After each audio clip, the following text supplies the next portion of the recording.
After i-strategize nyo sila, tutulungan nyo naman sila, ma-hit goals nila. Hindi ito, masyado itong malaki. Lagi kong dinidiscuss ko sa training ko tuwing umaga dito na anong pinaka-first na step ng isang distributor na bago. Magkano kitain? 10,000. 10K. Anong sunod? 20K. Yun lang. After, magkaroon ng hub. Ng hubber, magkaroon ng hub. Yun lang.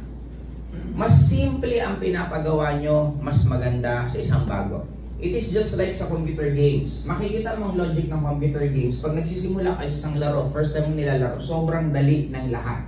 Bakit? Kasi pag madali, may excite kang ulitin, may excite kang laging ginagawa, at itutuloy-tuloy mo.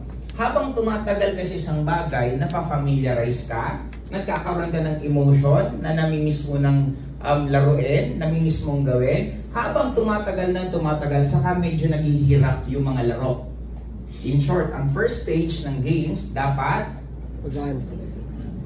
Kaya ang importante pag may mga handle kayong bago, huwag nyong masyadong komplikaduhin. Kasi bagong member, dapat po a-attend po kayo ng 5 o 4 na major event ng company. Meron pong silver executive, meron pong kick-off, may mid-year po.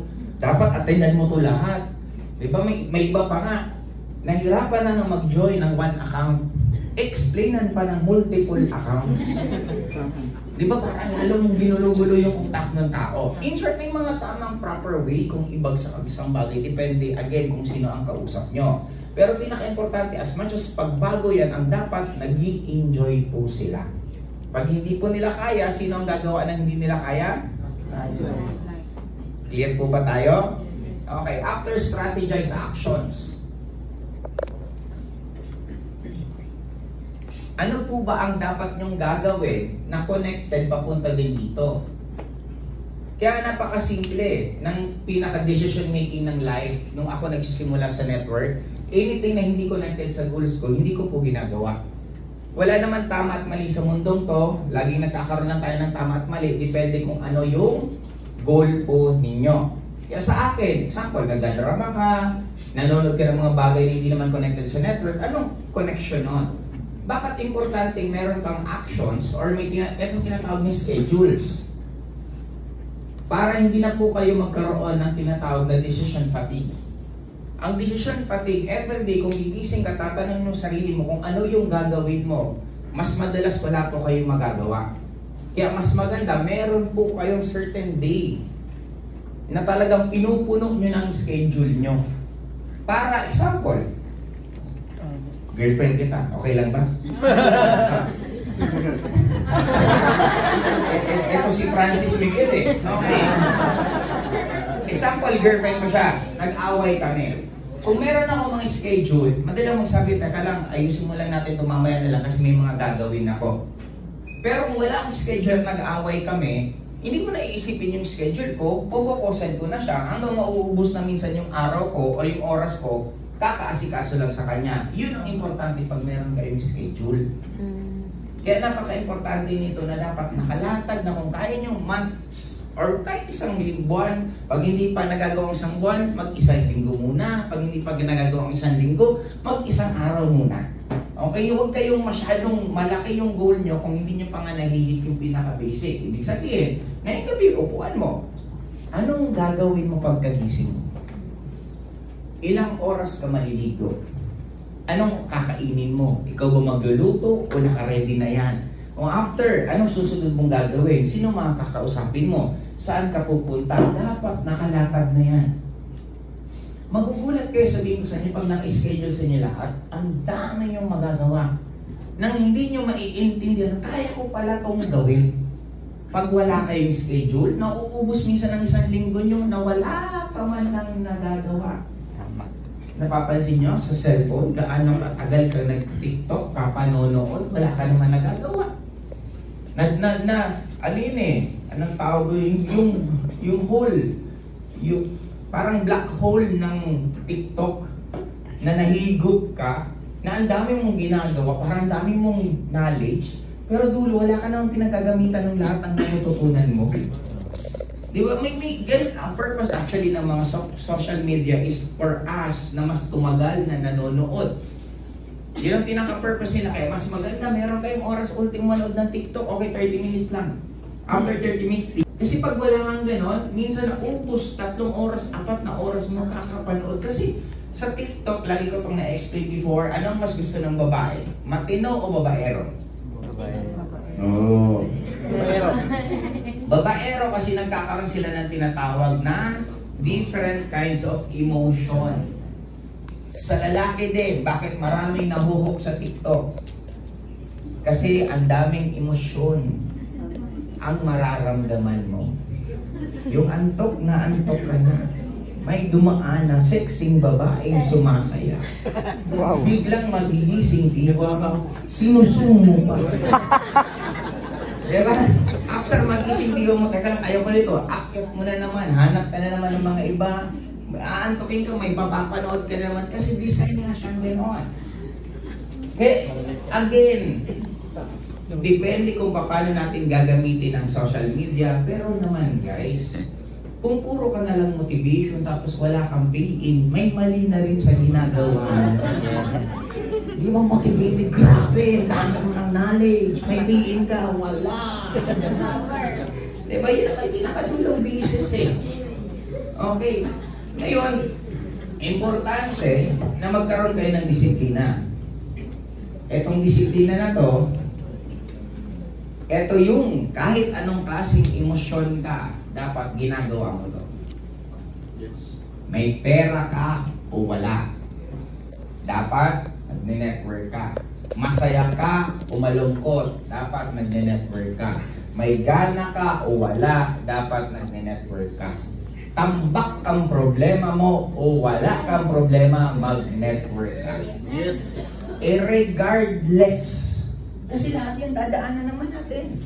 Kung ano ang pinagdadaanan nyo ngayon, kung meron man, lahat naman dyan dumadaan. Ang importante lang, how you react.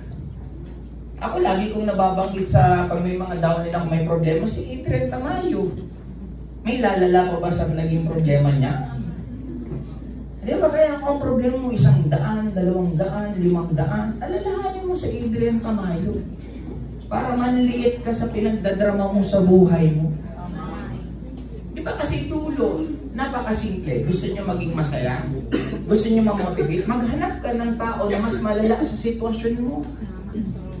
Di ba kung napapangitan ka sa sarili mo, meron kang makahanap na mas pangit sa'yo? Yes. Yun na lang lagi mong tingnan namin. Mas maganda pa rin naman ako dyan. Pero pag down na down ka, meron kang makahanap. Kaya kahit anong pinagdadaan, kaya importante updated ka rin buong worlds. Updated ka sa mga kumikitang malaki, updated ka sa mga ang bibilis kumita, updated ka rin sa mababagal. Kasi kung tingin mo mabagal ka, meron pang mas mabagal sa'yo. Eh, at least pang ano lang, natawag yan, pang palubag-loob lang na parang hindi ka masyadong ma-down. Ay sabihin mo na, okay pala, medyo may malala pa naman pala sa akin. Ihataw na lang ulit ako. Kasi sabi ko nga guys, we are just the same now. Ako, sabi nga ni Jensen kaning, it took me more than 4 years para nagkaroon ng kotse.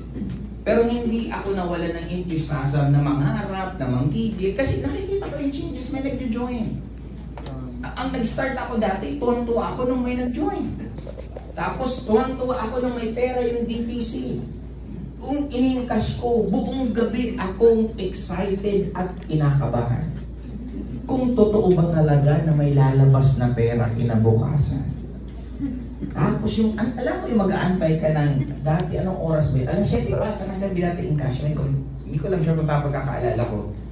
Ay, may mga try to imagine this. Gabi pa lang, kinakabahan ka. Kinabukasan pagising mo, ang tagal ng 5 p.m.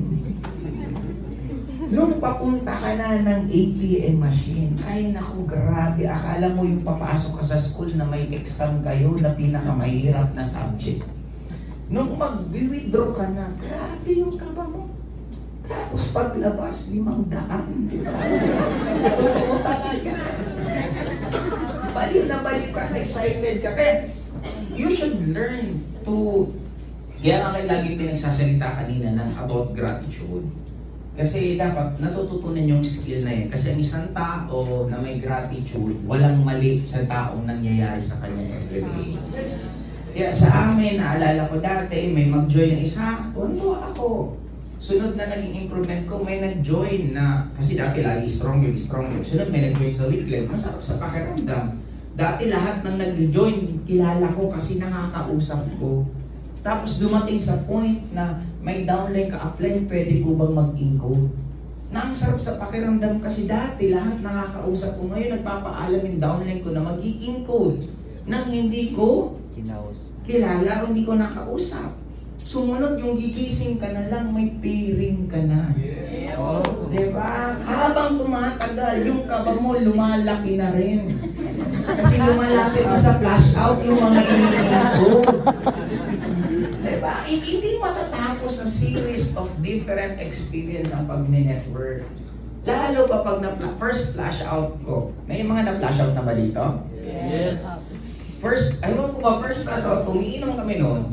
Sabi ko parang may gusto kong tingnan DTC ko.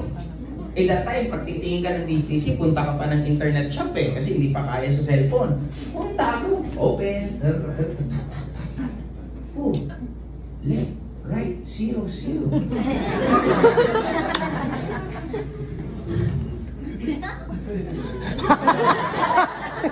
Pinunasa. Log out, log in. Ito, 0 na lang. Refresh. Boss, lipat ako ng ibang computer. Puta, 0 talaga. Tulala ako ng ilang oras naman. Sabi ko, ito na yung sign. Yayaman na daw.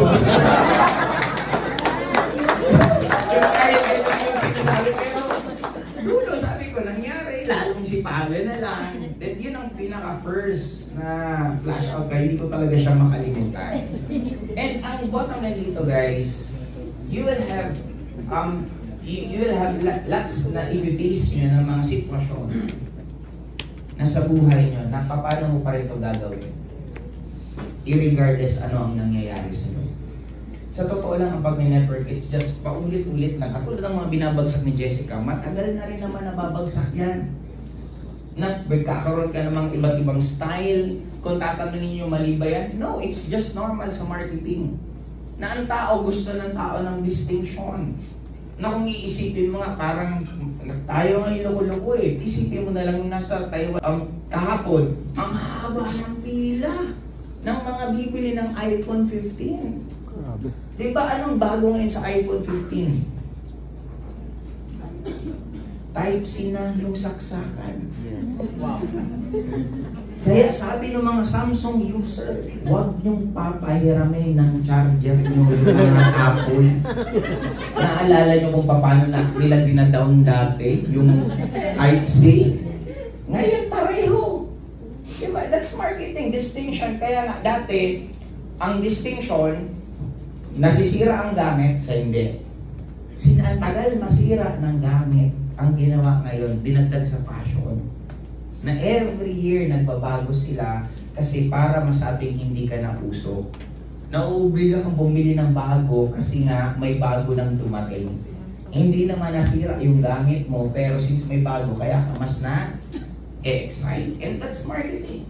Kaya you need to be creative sa kada empire nyo. Yun ang pinakano namin. Katulad sa inyo dito, may mga kanya-kanyang empire. May Audi, may FCI, may Royals, di ba?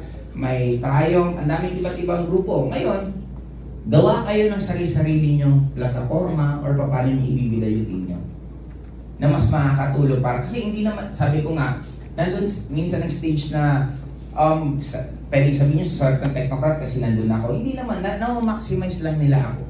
End of the day, marami kayo pwedeng i-maximize kasi sila Don and Tanya din po. Gagawa na po sila ng presentation ng project by next month. Kaya tandaan nyo po lahat, alalahanin po natin yung dalawa ha.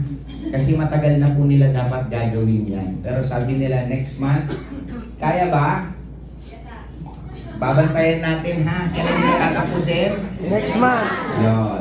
Okay. Para One day na lang. gawa tayo ng napakaraming, Next month na. anong tawag yan? Gawa tayo ng napakaraming mga bala, mga tools para sa lalong ikakalaki ng 300K nyo a month. Game po ba yun? Yes! Okay. Ngayon, meron din po kami napag-usapan ng mga council nagdugtong-dugtong lang. Sabi ko nga talagang pag align kayo, dinodugtong lahat ng nangyayari sa buhay nyo. And Council Manila, nakapag-usap-usap po kami na magkakaroon po tayo ng mga travel na i-announce lang naman earlier. Example, may travel tayo by first quarter of the year, Hong Kong. Ang goal po namin ng Hong Kong, pwedeng first day city tour, tapos sa gabi pwedeng imimit yung mga iba't ibang downlines, tapos next magkakaroon na po dapat kayo pa yung matigas ang ulo, kayo pa yung mahirap kausap, pag binibigyan ng deadline sa communication, ang tagal mag-reply, kung kailan tapos na, saka pa lang mag-message, pwede pa po ba? Di ba?